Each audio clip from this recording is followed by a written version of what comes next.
This will be our last review video for your SOL packet, and we're going to end by talking about some of the highlights of the later administrations and some policies related to those later administrations. The first one we're going to talk about is Ronald Reagan. Ronald Reagan was president in the 1980s, and we talked about Ronald Reagan and his influence on bringing an end to the Cold War. However, he also had an important domestic or home influence on the relationship between the federal government and the states. This was called the Reagan Revolution. The Reagan Revolution is pulled from a conservative political philosophy. This is, of course, conservative. As a Republican, he believed in smaller national role for the government. This, of course, will impact the relationship between the federal government and the state government. We talked about before, our Constitution sets up a system of federalism where there's shared powers between the federal and state government, but the federal government is supreme. In this balance of power, conservatives such as Reagan wanted to return as much power back to the states. In nominating judges, he will nominate judges that practice judicial restraint. This is the idea that judges will limit their ability to make decisions to only those decisions that are clearly related to the constitutionality of law or executive actions, and not abuse their role as judges. And one of his first nominees that he'll make in the 80s is Justice Sandra Day O'Connor. She'll be the very first female Supreme Court justice. And she is very much a believer in judicial restraint, the idea that judges would only make decisions when the constitutionality of law was in question.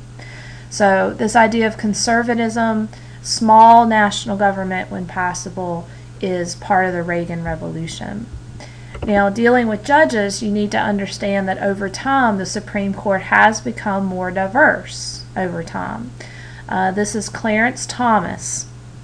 Clarence Thomas was nominated in the 1990s.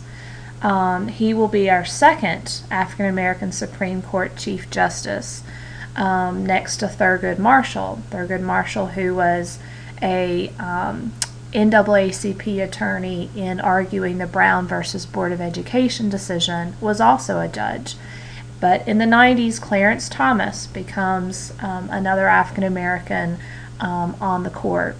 We'll also have Ruth Bader Ginsburg in 1993. She'll be our second female Supreme Court justice and add to the diversity of the bench. In the idea of the role of the Supreme Court, understand that the Supreme Court will promote equality and extend civil liberties. Example would be Brown versus Board of Education, which of course overturned the Plessy decision and overturned segregation in schools. The United States Supreme Court protects individual rights that are enumerated or listed in the U.S. Constitution from infringements on those rights. The court identifies the constitutional basis for a right to privacy that is protected from government interference. The United States Court will counsel in any legislative act or actions that justices agree exceed the authority granted by officials by the Constitution. So the court essentially protects individual rights, equality and civil rights, protects your privacy, and will cancel and validate actions that are unconstitutional. The other part of Reagan's conservative political philosophy is reevaluating the size and the role of government in the economy. Reaganomics is the idea that there will be tax cuts while at the same time strengthening military expense to keep up with the Cold War. He'll reduce a lot of federal government programs and regulations and transfer as much responsibility to the states. So again, a smaller government, smaller taxes, while at the same time keeping up our military strength and reducing the number of federal programs and returning most of the responsibility back to the states. This is a more small, conservative role for government during the 80s in the Reagan Revolution. Speaking of the roles of the government and the role that it plays in the U.S. economy, the government has the ability to influence the U.S. economy based on its decisions on key economic indicators. GDP is gross domestic product. We want a high value for gross domestic product. Exchange rates. Exchange rates are the value of the dollar in exchange and trade. We want a strong trade value. We want a strong purchasing power for the dollar. Rates of inflation, the amount of money it takes to purchase goods. You want low inflation.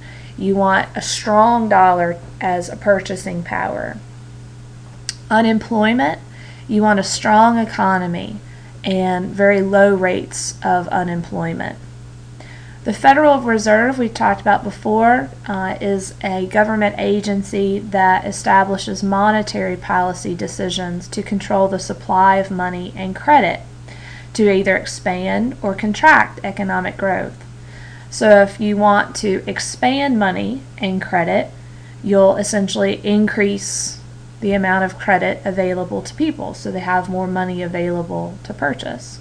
If you want to reduce inflation, then you'll cut credit rates and essentially make it harder for people to borrow money. The President and Congress also play a role in decisions related to the U.S. economy. This fiscal policy or financial decisions can be anything from taxation decisions. We talked about Reagan cutting taxes and putting more money in the hands of people to stimulate purchasing power. Spending by the U.S. government, less spending, saving money, will help to regulate the economy. So the government, the Federal Reserve, the President, Congress can all use these economic indicators to help regulate the economy. The Reagan Revolution will influence several other elections into the 90s. This was called the Reagan Revolution, this influence of Reagan and conservative policies into the next administrations. From 1989 to 1993, Reagan's vice president, George Herbert Walker Bush, will be elected President of the United States. He, as a Republican, will also be a conservative. In 1993, we'll have the election of a centrist or a conservative Democrat by the name of William Jefferson Clinton. And then by 2000, the Republicans, once again, the conservatives, will sweep the congressional elections and state houses in the 1990s, and we'll see the election of George Walker Bush, the son of conservative George Herbert Walker Bush, in the 2000s. So the Reagan Revolution, the conservative revolution, will continue into the next decades. The post-World Cold War foreign policy in terms of goals will focus on foreign aid, humanitarian aid, and the support of human rights in the name of freedom. These will be the administrations that we're going to cover, essentially the policies of as related to these goals. Under George Herbert Walker Bush, we see the end of communism in Eastern Europe. All of this, of course, we talked about pushed during the Reagan years. We see the reunification or joining back up of one Germany from where it had been partitioned at the end of World War II. And the breakup of the Soviet state by the early 90s. So the Soviet communist bloc and communism ends as a competitor during the Cold War years, and we have the Russian Federation and then free republics from that old communist bloc. Also during the George Bush years, from '89 to the early 90s, we see the collapse of Yugoslavia into civil war. There were many ethnic groups in Yugoslavia that were battling each other based on religious and cultural differences in the Balkans. And this becomes a real humanitarian issue that we'll see the American government and NATO peacekeeping forces address. And then the final big event has to do with the Persian Gulf. This is the Persian Gulf. In 1990, Iraqi dictator Saddam Hussein invaded Kuwait. here's Iraq, and here's Kuwait. When he did that, it threatened essentially Saudi Arabia, its neighbor, and threatened the world's oil reserves. So in 1990 to 1991, George Herbert Walker Bush will order mobilization of American forces and assemble an international coalition against Iraq. The United Nations established an embargo on Iraqi oil, and by 1991, the United States began Operation Desert Storm, which was a bombing campaign against Iraq, and then eventually ground troops were sent to liberate Kuwait. This is the first war in which American women will serve in a combat role. The next president in 1993 to 2001 is Bill Jefferson Clinton. We already talked about, of course, the fall of Vietnam in 1975. Containment failed there. But by 1995, during the Jefferson year, or the Clinton years, we have opening up relations for the first time with Vietnam as a way of healing from that period of the Cold War. We also see NATO forces, as I mentioned, from the previous administration, get involved in Yugoslavia. This had become a period of bloody war in Yugoslavia. There were accusations that the Serbs were creating acts of genocide, and so the United States, as part of the North Atlantic Treaty Organization, will send troops as part of a peacekeeping mission to that region. Also, in the name of standing for liberty, we will lift economic sanctions against South Africa when the government there ended the segregation practices associated with apartheid. And then finally, the North American Free Trade Agreement, otherwise known as NAFTA, will open up trade between Canada, the United States, and Mexico. Much of our manufacturing and production, therefore, will be sent over the borders, and we'll see more of the U.S. economic growth into the 20th century in the 21st century, focused on more service industries than production industries. By the time you get to the early 21st century, George Walker Bush will be president, and of course the big event of 2001 is the 9/11 terrorist attacks. On 9/11, 19 terrorists attacked 4 planes. 2 went into the World Trade Center in New York City, 1 into the Pentagon in Virginia, and 1 hijacked plane crashed into a field in Pennsylvania, likely destined for Washington, D.C. Nearly 3,000 Americans died, and of course the hijackers were linked to Al-Qaeda, which was led by Osama bin Laden. This, as a reaction to the 9/11 terrorist attacks, created a heightened sense of security at home. The need to have more power to monitor who people were and what they were intending to do in the United States. It gave new power of the government to monitor suspected terrorists and their associates. More IDs, checking IDs and their connections to motivations here in the United States becomes important. The Patriot Act, as a measure of heightened government surveillance and security and checking people, was highly controversial, particularly for those who are worried that the government was taking too much surveillance power over citizens and over individuals in the United States. So this cartoon is critical of that, but the Patriot Act was done to essentially make America safer. There's also a new cabinet position, which we have today, called the Department of Homeland Security, which will also monitor the threat levels in the post-9/11 era.